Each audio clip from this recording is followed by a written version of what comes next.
كنا اتكلمنا في فيديو قبل كده عن الوقت وقد ايه ان احنا كلنا عندنا نفس ال 24 ساعه، بس بيفرق بين الشخص والتاني استغلاله لل 24 ساعه دول. في فيديو النهارده هنتكلم على حاجه مختلفه تماما وهي الفلوس. في ناس معاها فلوس وناس بتحاول يكون معاها فلوس، في ناس بتشوفهم بتحس ان هم بيتعاملوا مع الفلوس بكل اريحيه، وناس تانية بتحس ان هم بيعانوا جدا علشان يحوشوا بس 1000 جنيه، مع ان ممكن يكون دخلهم عالي جدا ويقدروا فعلا ان هم يحوشوا 1000 جنيه بسهوله، بس هم مش قادرين يعملوا ده. وبصراحه حاجه غريبه جدا بالنسبه لي ان احنا واحنا صغيرين في المدارس ما علموناش ازاي يكون عندنا وعي مالي وازاي نتعامل مع الفلوس. اعتقد ان هي هتكون احسن بكتير جدا وافيد لنا من ان احنا ندرس مثلا حاجه زي حشائش السافانا. بس يعني المهم ان انا واحد بصراحه بحب اقرا كتير جدا عن الفلوس وعن الاقتصاد وعن اللي هم بيسموه البيرسونال فاينانس اكتر او الاقتصاد الشخصي. يمكن علشان انا ما كانش عندي اي توعيه بالفلوس وانا صغير، وما كنتش اصلا في دماغي انا هحوش ايه وهصرف ازاي وهخلي شويه من فلوسي احوشها علشان اشتري حاجه معينه. عمري ما كان عندي حاجه زي كده. فبدات كده من 5 أو 6 سنين احس لا انا في حاجه ناقصاني ومحتاج ان انا اتعلمها اكتر. فبدات اقرا كتير جدا عن الموضوع ده، وبصراحه قريت كده مؤخرا بناء على ريفيوز كتيره جدا عن الكتاب ده. واحد من احلى الكتب اللي قريتها اللي ليها علاقه بالاقتصاد الشخصي هو كتاب Psychology of Money. كتاب Psychology of Money مش بس احلى كتاب انا قريته له علاقه بالاقتصاد الشخصي، ولكن ممكن يكون احلى كتاب انا قريته في 2023 كلها، لان هو ببساطه فكرته ان مش بس سهل جدا القرايه حتى لو انت ما تعرفش اي حاجه عن الموضوع، فسهل جدا تفهم كل اللي الكتاب عايز يقوله. لا ده كمان في معلومات كتيره جدا وفادتني انا كمان على المستوى الشخصي. فخليني كده اقول لكم في الفيديو ده 6 حاجات اتعلمتها من كتاب Psychology of Money.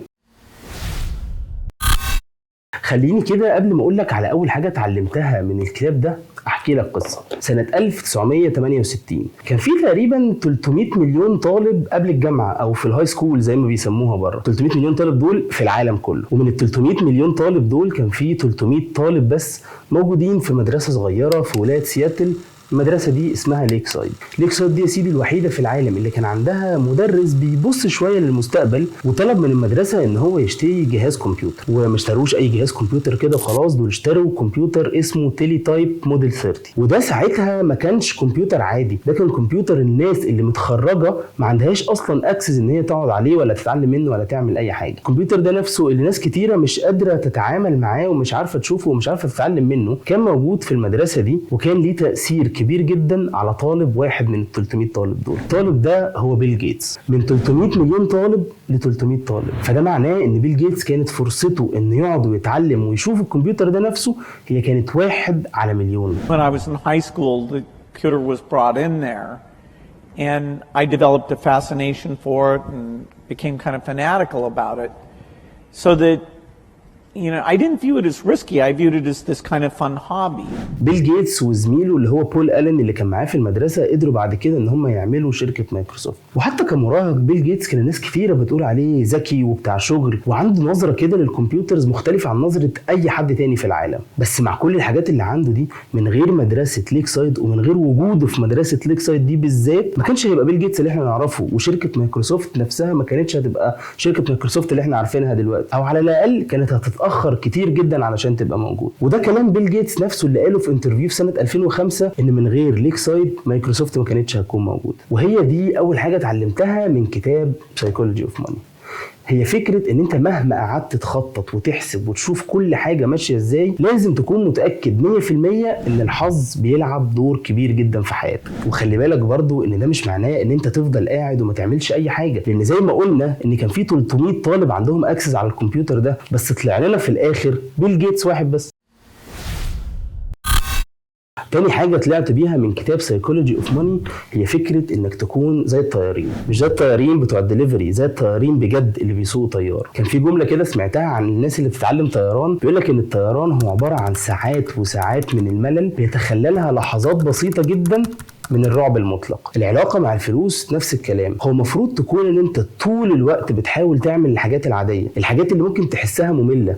صدقني الحاجات دي هي اكتر حاجة هتجيب لك عائد على المدى البعيد. يعني تخيل كده معايا في 2 مستثمرين، واحد اسمه محمد والتانية اسمها ندى. ندى دي كانت بتستثمر كل شهر 10 جنيه في البورصة. محمد بقى كان كل ما بيلاقي ان البورصة عليت بيحط 10 جنيه، ولما بيلاقي ان البورصة وقعت بيسحب فلوسه كلها من البورصة، وبيحاول على قد ما يقدر يتذاكى على السوق علشان يكسب اكتر. بس في الحقيقة ده شكل الفلوس اللي ندى هتعمله على المدى الطويل، مع ان برضه في نفس المده ده شكل الفلوس اللي محمد هيعمله. والسبب اللي خلى ندى تعمل فلوس اكتر بكتير من محمد على المدى البعيد مش ان هي كسبت مكاسب اكبر، لكن ان هي قدرت تتجنب الخسائر اللي محمد وقع فيها لما كان بيسحب فلوس ويحطها تاني في البورصه. خليك مقتصد.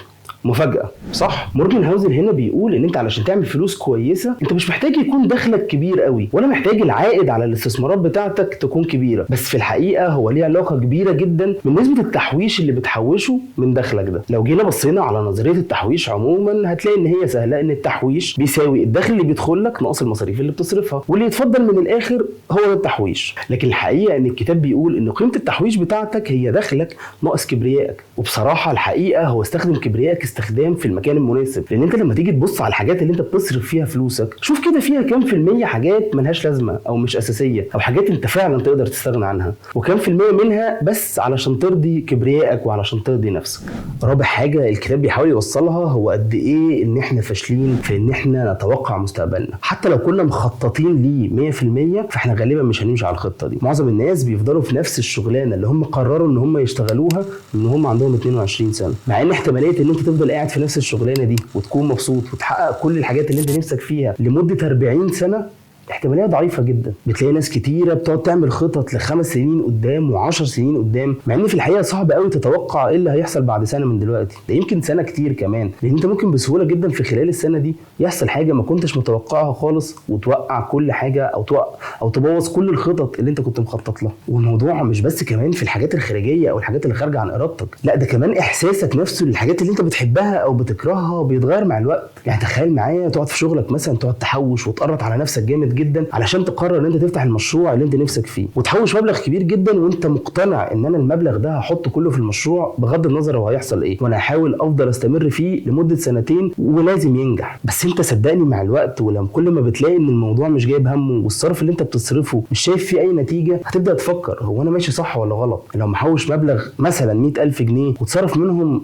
30 40 وعمال يتسرسب كل شويه منهم فلوس، هتيجي بعد كده تقول طب خلاص موقف هنا بقى وارجع لحياتي الطبيعيه، وغالبا فعلا ده اللي هيحصل، لان انت حتى وانت مخطط ان انت هتصرف ال100,000 جنيه كلهم على المشروع بتاعك لكن برضه ما قدرتش تستحمل نفسيا الخساره. وعلشان كده اسم الكتاب سايكولوجي اوف ماني، لان في حاجات كتيره جدا ويمكن اغلب القرارات اللي ليها علاقه بالفلوس بيكون ليها علاقه بنفسيتنا احنا في الاخر. الجوكر كان عنده حق، لان فعلا في ناس نفسها تشوف الدنيا بتولع حواليها، ودي خامس حاجه اتعلمتها من كتاب سايكولوجي اوف ماني، وهي علاقتنا احنا نفسنا بالفلوس. لو بصيت على العلاقه دي هتلاقيها كلها تشاؤم وخوف وعدم احساس بالامان بصوره غير طبيعيه. لو جيت دلوقتي قلت يا جماعه ده في خبر حلو جدا، بكره قيمه الجنيه هتزيد والدولار بعد ما كان ب 31 جنيه بكره انا بقول لكم اهو ومتاكد 100% ان هو هيبقى ب 20 جنيه بس، الناس كلها هتقول عليا مجنون. حتى لو جبت ارقام بتثبت الكلام اللي انا بقوله ده غالبا محدش هيصدقني. لكن لو جيت برضه دلوقتي نفس الشخص بنفس كل حاجه بنفس كل الظروف قلت يا جماعه خلي بالكم بكره الدولار هيبقى ب 40 جنيه وهيبقى ب 50 جنيه وهيبقى ب 60 جنيه، هتلاقي نفسك خفت، هتلاقي ان في احساس كده ان انت بكره هتتسوح، ان انت بكره مش هتلاقي تاكل. الحقيقه ان رزقنا كده كده مكتوب، سواء بقى كنا قلقانين خايفين مبسوطين فرحانين ايا كانت الحاله اللي احنا فيها، فكده كده ربنا كاتب لنا الحاجه اللي احنا هناخدها وبس.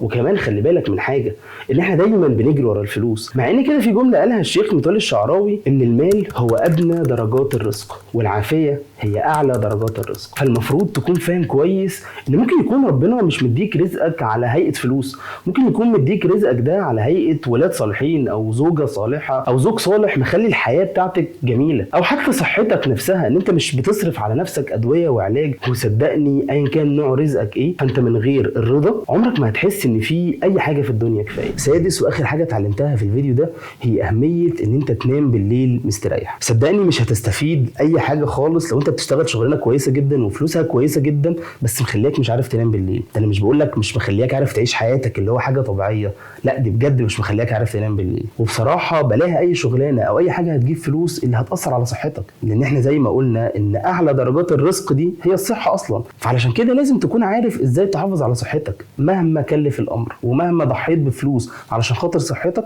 فده اعتبره استثمار في نفسك. بس كده، دول كانوا 6 حاجات اتعلمتهم من كتاب سايكولوجي اوف ماني، والحقيقه هم مش دول بس الحاجات اللي اتعلمتها. الفيديو اللي جاي هقول لك على 6 حاجات تانيين موجودين برضو في نفس الكتاب. تنساش بقى تعمل لايك علشان الفيديو يوصل لاكبر عدد ممكن من الناس، وسبسكرايب لو انت فعلا استفدت حاجه جديده من الفيديو بتاع النهارده. وقولوا لي كده تحت في الكومنتس ايه الحاجه من ال6 حاجات دول اللي انتوا شايفين ان هي جديده واول مره تسمعها. اشوفكم في فيديو جديد. سلام.